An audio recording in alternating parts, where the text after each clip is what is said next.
You live obviously in California where you do your show, and also in Florida when you're not taping, but you have roots, not surprisingly, as I think we saw in that tape, right here in New York City and Brooklyn. Tell us a little bit about growing up in Brooklyn and how New York has really made you the person you are today.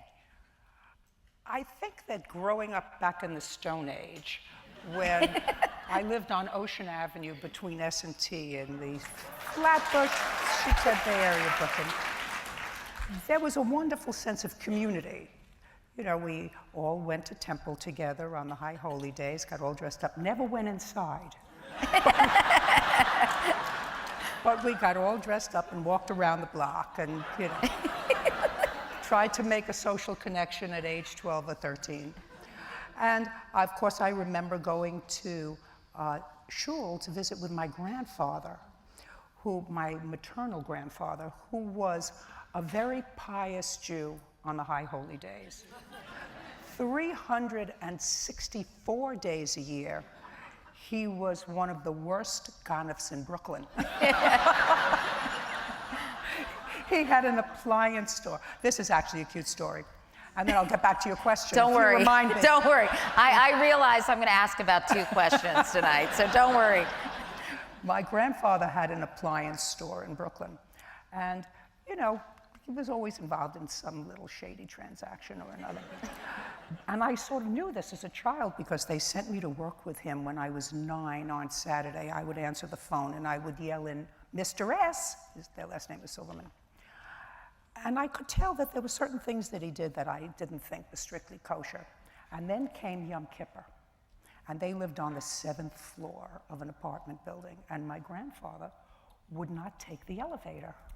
So I questioned as to why, and they said, well, on the high holy days, you neither take the elevator, you don't eat, you don't. And I said, but you know, 363, 64 days, he's like this. They said, well, this is the Day of Atonement.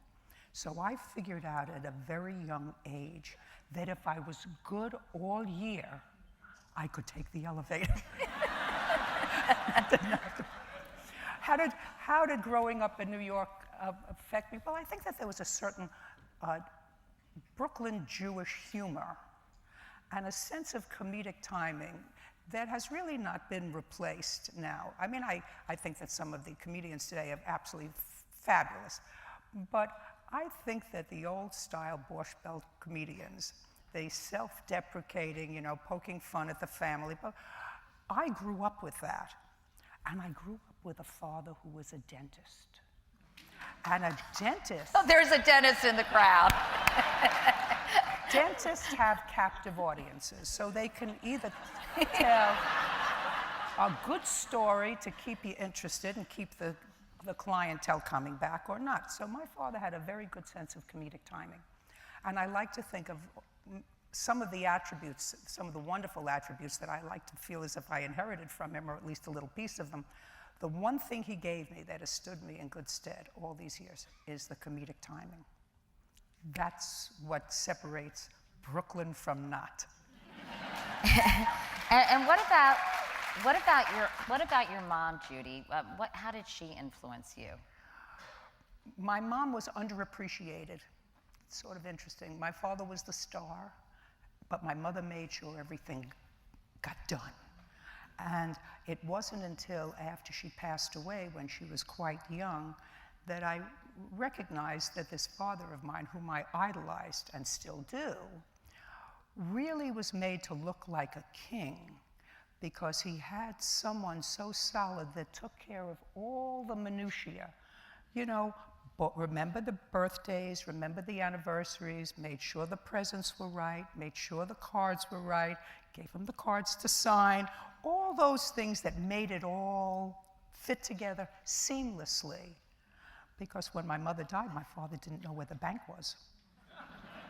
He found out. But it's true, you know, I sort of undervalued her during her life. It's not until you get older that you realize that that's what you need to keep a family together, you know, somebody sort of takes care of all that stuff. That's what my mother did for me.